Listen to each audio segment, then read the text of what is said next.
Hello everyone, and welcome to my General Hospital official channel. I hope everyone is having a wonderful day. Before we begin, please hit the subscribe button and give this video a thumbs up. General Hospital spoilers suggest that Jason Morgan may not have much romance in his life right now, but the actor who plays him appears to be lucky in love once more. That's because Steve Burton said, "I do" to his fiancée Michelle Lundstrom in a small church ceremony on Saturday, May 17th, followed by a celebration at the Montage Laguna Beach oceanfront. In fact, one of the more interesting aspects of the wedding was that the couple's 5 children attended the event, as did GH co-star Jonathan Jackson and his wife, Lisa Voltaggio Jackson. It was also stated that some of Burton's General Hospital co-stars were at the reception to celebrate with the pair. Steve and Michelle's first dance was I Choose You by Forrest Black, and the couple has decided to spend their honeymoon in Hawaii. Burton and Lundstrom, a chef and recipe content developer, met on social media and started out as friends before falling in love. Burton revealed his new romance on his daily drama podcast in May 2024, which he co-hosts with friend and GH colleague Bradford Anderson. Not long after, Burton and Lundstrom made their first public appearance together, on the red carpet at the 2024 Daytime Emmys. During their courtship, the pair shared bits of their romance on social media. Burton and Lundstrom have grown closer over time, sharing romantic getaways to New York City, family trips to Disneyland, and a beach holiday with Jonathan Jackson and his family. The two got engaged in the new year, and Burton celebrated this significant milestone with a poignant Instagram post that included a photo of him on bended knee and a beautiful Bible passage in the text. Burton commented, "I'm engaged on January 3, 25. Jeremiah 29 verse 11. For I know the plans I have for you, declares the Lord. Plans to prosper you and not to harm you, plans to give you hope and a future." Fans are overjoyed for Burton, who has dealt with his fair share of romantic drama over the years, much like a soap opera storyline. In December 2023, he divorced his wife of 23 years, Sherry Gustin, when she revealed the pregnancy of her 4th child, which he later proved was not his.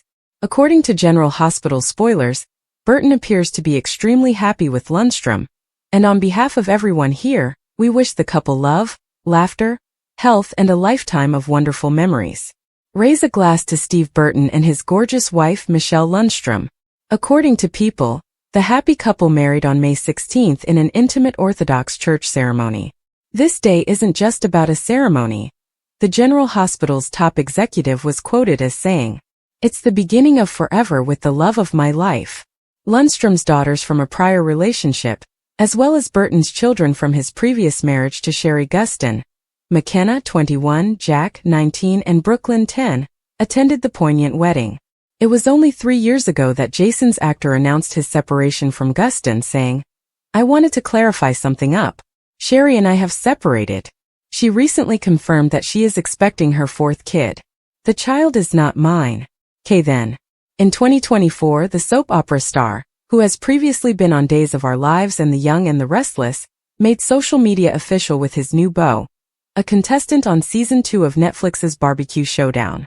"She's an amazing woman, amazing," he stated on the podcast he co-hosts with General Hospital colleague Bradford Anderson. Burton previously dated Tara Reid, who may now thank the Sharknado franchise for the majority of her fins. Air fans, 2 weeks after we met, I just never left her house, he told Soap Opera Digest back then. "She's everything I want." The 2025 Nurses Ball, where anything may and most likely will happen, premieres this week on General Hospital. In contrast to Vegas, what happens at the Nurses Ball does not stay at the ball. Drew and Nina are the red carpet hosts for the event, which means they'll probably make more snarky remarks about each other than about what everyone else is wearing. Even before the ball begins, Nina and Carly have a heated argument over Carly's plan to seek custody of Willow and Michael's children. At the ball, Gio enters the stage with his violin, saying that he wants to try something new. So why does Lois seem terrified?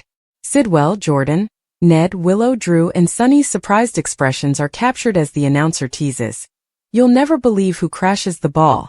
Hopefully, that isn't a signal that Lucy will appear on stage in her underwear again.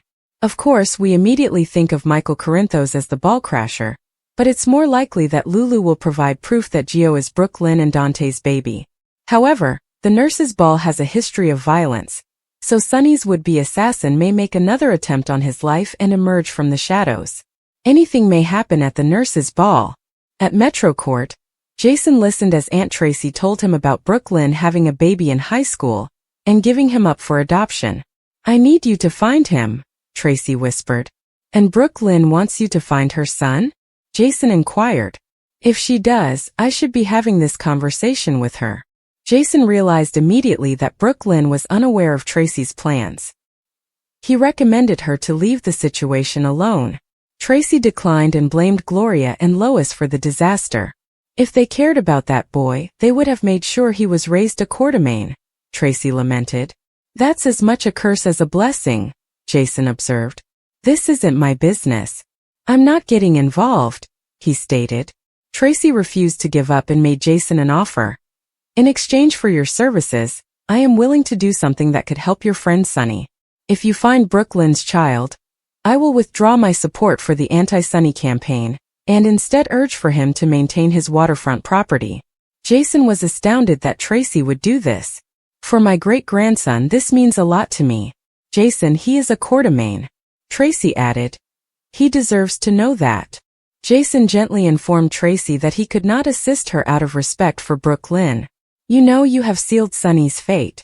I was going to back off, but now I'm going to kick that man out of Port Charles for good," Tracy warned.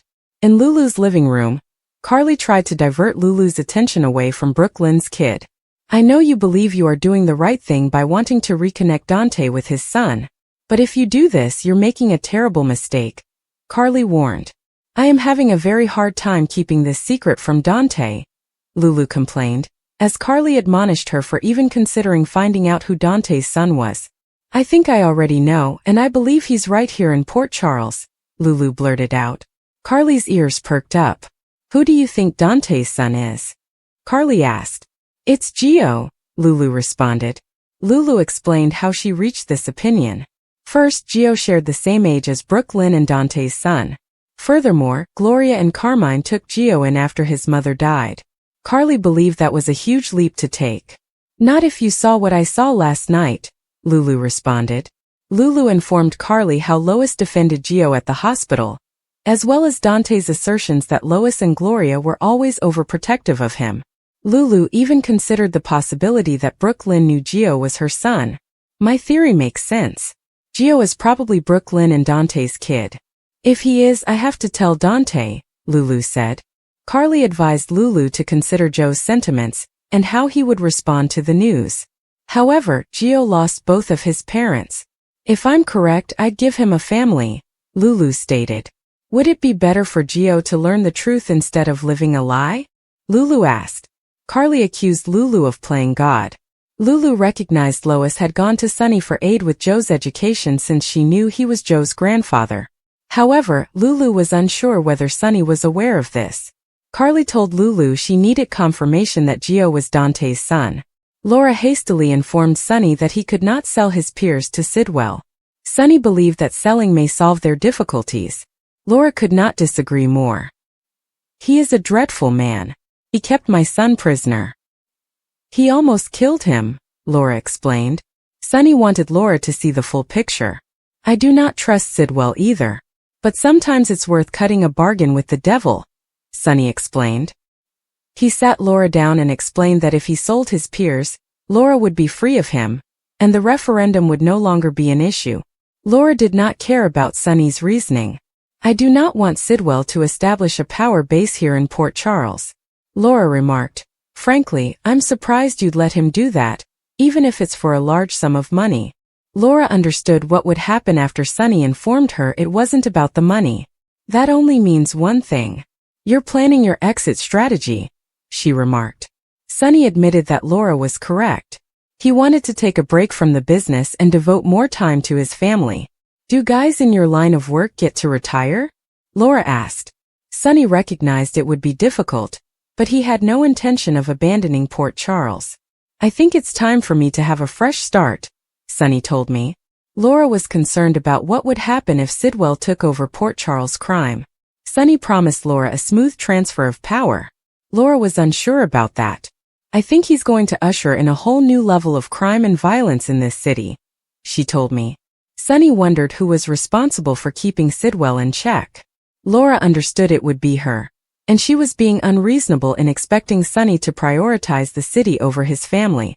Okay, Sunny, if you think it's time to walk away, I fully support you in that, Laura told him. As Sunny walked Laura out, Jason returned. When they were alone, Sunny told Jason that Laura's words on the importance of taking care of his family helped him see things clearly. And that's what I'm going to do, he told me. Emma was surprised to find Jocelyn in Professor Dalton's office. Jocelyn then informed her that Dalton had hired her as his summer research assistant, which startled her even more. I can't believe this. You stole my job, Emma charged. Jocelyn argued that she had won the position fairly and squarely, but Emma was not convinced. She couldn't believe Jocelyn hadn't told her she had also applied for the job, especially after I opened up to you about how important it was to me. She accused Jocelyn of stabbing her in the back. Emma was certain Jax had paid Dalton off to give Joss the position. If I find out that Professor Dalton is experimenting on animals or doing anything unethical, I will let the authorities know, Joss has promised. Emma was undeterred. I was always right about you. You're nothing but a spoiled, selfish, untrustworthy bitch, Emma raged. After Emma left, Jocelyn shut the office door and began poking around. Before she could get far, the doorknob began to jiggle. Joss returned everything to its original position and unlocked the door. When Vaughn walked in, they kept snooping together. They found nothing significant and concluded that the good stuff would be in his lab. Lucy, Maxie, Felicia, and Anna prepared their number in the rehearsal room until Sidwell arrived to ensure everything was in order, as he was funding the nurses' ball this year. Anna became frightened when Emma stormed in asking for Gio, who had already departed. Anna took Emma aside, and Emma told her grandmother the whole story about Jocelyn receiving the research assistant position over her. Emma quickly knew Jocelyn had sabotaged her. Anna admonished Emma against making such charges without proof. During a rehearsal break, Lucy praised Sidwell for sponsoring the entire ball, but Sidwell said he had another motivation. He became more popular in Port Charles after flinging money during the yearly ball. Portia called Drew and told him that she had spoken with Curtis, but she insisted that she could not be available at all times. Portia hung up right before Trina stepped in. She was at the hospital to see Kai, so she also visited her mother. Trina complained about the documentary filmmaker who was following Kai around. Trina wanted to say something awful about Drew to the camera, but she knew she shouldn't. Portia reminded Trina that it was neither her nor Curtis' responsibility to reveal Drew's true character. Trina was curious at why her mother appeared to be defending Drew. Portia explained her position on Curtis' piece, and Trina understood her argument. Jordan intervened at the Brown Dog to prevent Curtis from telling her about his marital issues. Curtis said that she was the only person he could turn to, so Jordan consented to listen. Portia has become a Drew supporter overnight. Curtis responded, I can't figure out why. Curtis described what happened when he told Portia about the most recent article he was writing on Drew. Portia was frightened that Curtis would appear biased. Jordan did not believe Portia's viewpoint was ridiculous. Curtis confessed to having overheard some strange talks between Portia and Drew. Curtis was convinced Drew had something on Portia and forced her to defend him. Curtis, you made a good deduction. General Hospital rumors indicate that Jason Morgan will receive a mysterious phone call that will change everything. So let's discuss how this could lead to a dramatic bombshell. It appears that Jason is about to receive some surprising news that could change everything. The nurses' ball drama will continue throughout the week of May 19th to 23rd, but the party will come to an end on May 23rd. That's also when Jason will receive this phone call, so the program will keep the thrill going even after the event has concluded. Just when it appears that the mayhem has ended, GH writers will supposedly throw a new curveball and spin one tale in a different direction. Who will call Jason and what information will they provide? We're dealing with a mystery caller. Therefore it's likely that they don't want their identity known. This caller may alter their voice, or they may not have to if Jason is unfamiliar with the individual and would not recognize them. Could this phone call be related to Sonny Corinthos' penthouse explosion? What if someone knows who ordered the hit and the one at the Los Angeles hospital? It's possible that Jason will receive a clue that will lead him to the truth. Even if this individual does not identify who is responsible over the phone, they may give Jason some directions and a trail to follow. Sonny wants to get out of the mob, but first he needs to figure out who is attacking him.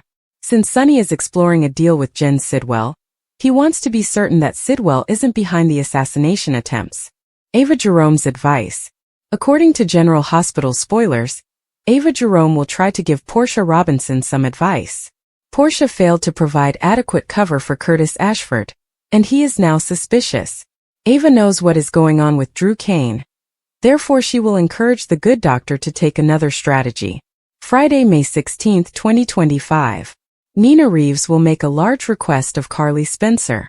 Nina will also inform Curtis that this is going to end in tragedy. Meanwhile, Sonny Corinthos seeks Willow Tate Corinthos. Sonny will prefer a peaceful ending. Thus he may be Willow's best option. Speaking of Sonny, he informs Carly Spencer that doing everything herself is a huge mistake. In addition, Tracy Quartermain will attempt to reassure Brooke Lynn. Of course, BLQ has no idea that Tracy has just asked Jason Morgan to find her great-grandson. April 14, 2011, is a watershed moment for daytime drama lovers, and not in a positive way. That day marked the conclusion of two renowned soap operas, All My Children and One Life to Live. The decision made during a now infamous virtual conference surprised both cast and crew, bringing an end to 84 years of narrative and rocking the soap world to its core. Years later, the bitterness of that choice remains, and it was recently brought back to the forefront by none other than General Hospital star Maurice Benard. On his mental health podcast, State of Mind, Benard sat down with longtime friend and co-star Cameron Matheson to reflect on the past and talk openly about what went wrong. They knew they messed up. A painful truth. I want to say something, Benard said, his voice firm yet determined. They made a mistake. They are aware of what they did. They made a big mistake by canceling All My Children and One Life to Live. It wasn't just nostalgia speaking. Benard, who played Nico Kelly on AMC from 1987 to 1989, was intimately familiar with the soap audience's fervor. They underestimated the strength of a soap opera audience. That's why it's difficult to cancel a soap right now. I believe they learned from that. That is my opinion. Matheson, who played Ryan Lavery on AMC, did not need convincing. When he received the call from then executive producer Julie Hanan Carruthers, he expressed the weight of the moment, recognizing the end had arrived. It's a big chunk of the audience, Matheson remarked. Let's examine how General Hospital is going.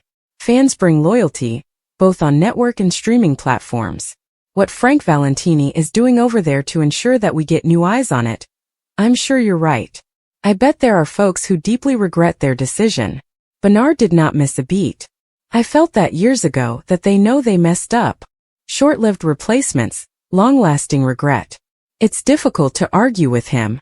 The two shows represented more than just ratings. They were part of the American cultural fabric, created by the visionary Agnes Nixon and nurtured by decades of devoted viewers. ABC's attempts to fill the hole, first with The Revolution and then with The Chew, were largely unsuccessful. One died within 6 months, while the other lived for 7 years. However, neither had the endurance or emotional weight of their predecessors. The evening had been too peaceful. Jason reclined on his couch, absent-mindedly browsing through TV stations, the screen's illumination casting flickering shadows across his sleepy face. Work had been grueling, and all he wanted to do was relax before another long day tomorrow. But fate had different intentions. The abrupt ring of his phone pierced the silence like a knife. He scowled and glanced at the screen. Unknown caller. Normally, he'd ignore it. Spam calls were a daily annoyance. However, something about this felt different. A shiver ran down his spine as he paused, his thumb lingering over the response button. Against his better judgment, he accepted. Hello. Static crackled on the other end, followed by a garbled voice, mechanically changed and unrecognizable. You don't know me, the voice continued slowly and deliberately, but I know everything about you.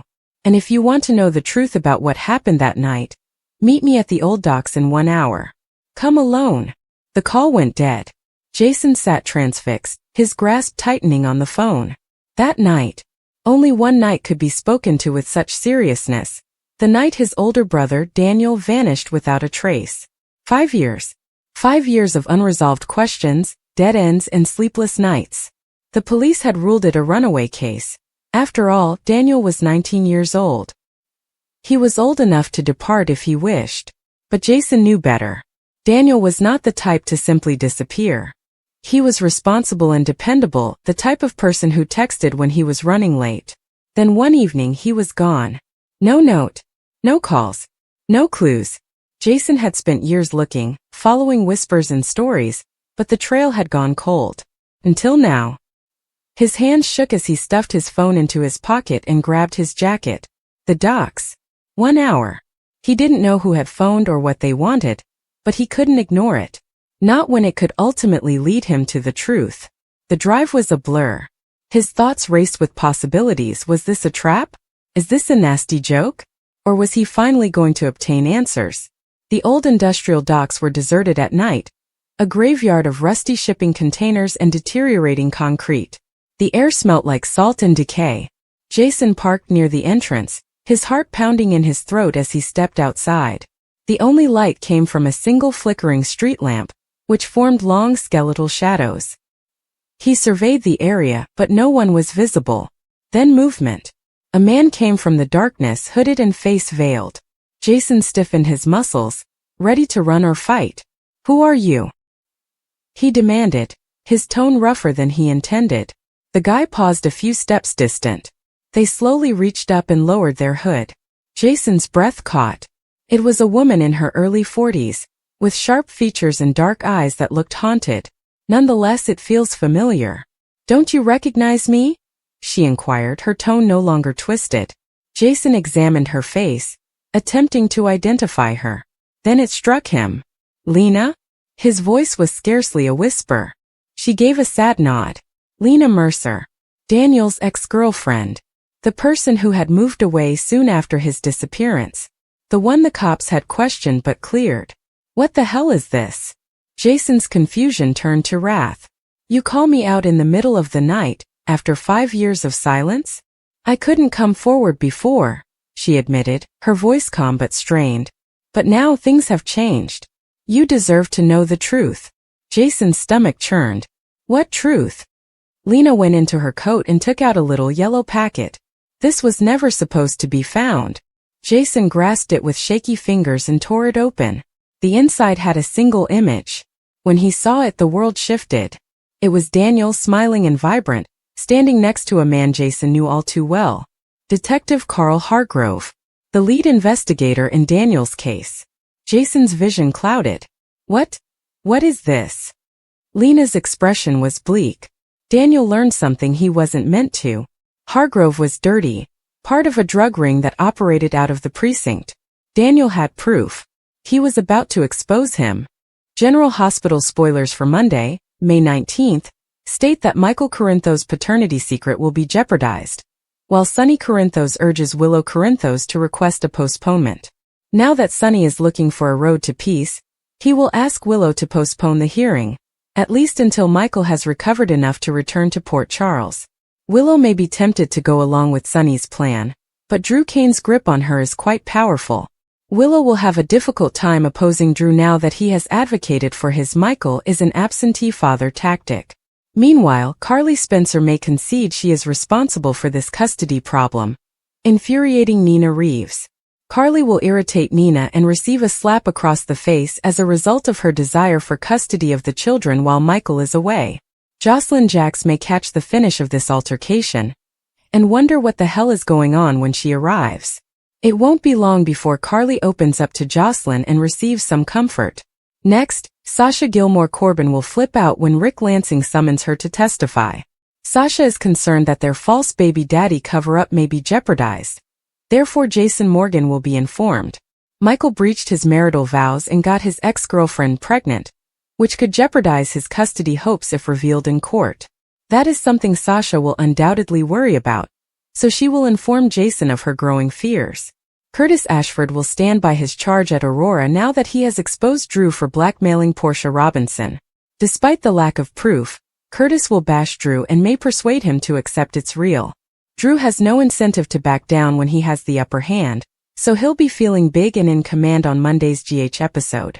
If Portia and Curtis don't follow Drew's demands, he might ruin the doctor's medical career. Brooke Lynn Quartermaine will visit the Quartermaine home and speak with Olivia Quartermaine, Ned Quartermaine, and Lois Cerullo, most likely concerning the Rocco Falconeri incident. Brooke Lynn may explain things to Olivia and hope she isn't as harsh on Gio as Dante Falconeri has been. Lois may reflect that sentiment as she seeks to shield Gio from further grief. However, it appears that Gio will be upset by Brooke Lynn and Lois's efforts.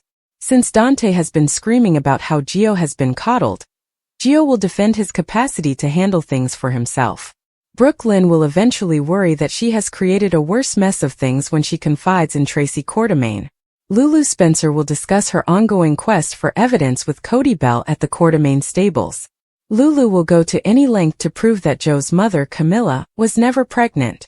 According to General Hospital spoilers, Lulu will strive to establish Gio belongs to Brooke Lynn and Dante, so we'll keep you updated on all of the turmoil she's going to cause. General Hospital teasers indicate that Michael Corinthos will be recast whenever he returns to Port Charles. Last month, actor Robert Adamson tweeted, since deleted, that the show was seeking for a recast. Having said that, could this all be a swerve? Are GH fans getting sweated? As most fans are aware, Robert Adamson, who formerly played Noah Newman on The Young and the Restless, has occasionally stepped in for Chad Duell as GH's Michael Corinthos throughout the years. Adamson expressed his disappointment on the social media platform X in April, stating that he was not requested to read for the character of Michael, despite the fact that he had previously stepped into the position on short notice. Adamson ultimately deleted the remark, but it sparked speculation of a Michael recast. The message appeared to indicate that GH was holding a casting call for the character of Michael. But was this done solely to swerve fans? This could explain why Adamson was not asked to read for the part. There is nothing like the original. The show is now preparing Michael for a dramatic return. Michael will return to upheaval and may add to the drama, from Willow Tate Corinthos' denied visit to the German clinic as a result of Drew Kane and the custody struggle, to Sasha Corbin's ever-growing tummy and pregnancy. As of this writing, there has been no formal announcement about whether Chad Duell will return, or if a replacement has been hired. Duell hasn't even intimated on social media that he wants to return. If the show can keep things under wraps and surprise fans with Michael's reappearance, that would be perfect because it would provide some shock value. Only time will tell.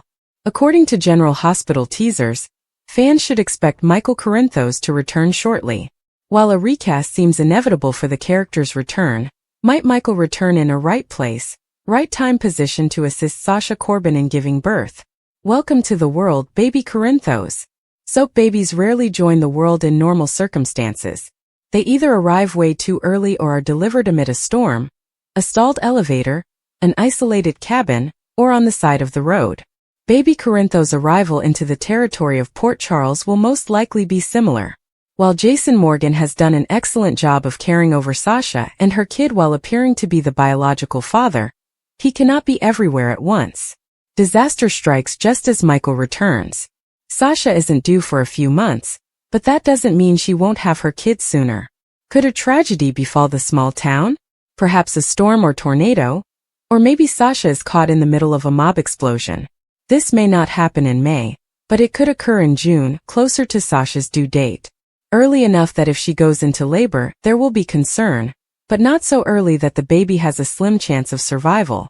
After all, it would be cruel of the GH writers to have the young mom lose 2 kids so close to birth. If Sasha is stranded in a scenario where she feels alone while having contractions, and a returning Michael swoops in, everyone will be caught off guard. It may also hint at a future reunion between Sasha and Michael, as they connect over their newborn's arrival, while remaining silent about Michael being the baby's biological father. The tension in Port Charles reaches new heights when Sonny Corinthos makes a desperate attempt to persuade Willow Tate to postpone her upcoming wedding to Michael Corinthos. The urgency of Sonny's request stems not just from the date of the ceremony, but also from a terrible secret that, if revealed, has the potential to destroy lives. Michael's true paternity, a well-kept secret known only to a select few, is about to be disclosed, and Sonny is determined to avoid the consequences at all means. Willow, unaware of the entire scope of the lie, is perplexed by Sonny's sudden demand. She and Michael have been through a lot together, and their love has overcome many hurdles. To her, their wedding day should be a celebration of their love, not a source of contention. But Sonny's insistence makes her wonder whether there's more to his concerns than he's letting on. His normally controlled demeanor is ruffled, and his remarks are tinged with an uncommon desperation that Willow cannot ignore. Meanwhile, Michael is oblivious to the storm developing around him. Focused on his future with Willow, he sees his marriage as a new beginning, an opportunity to leave the past behind.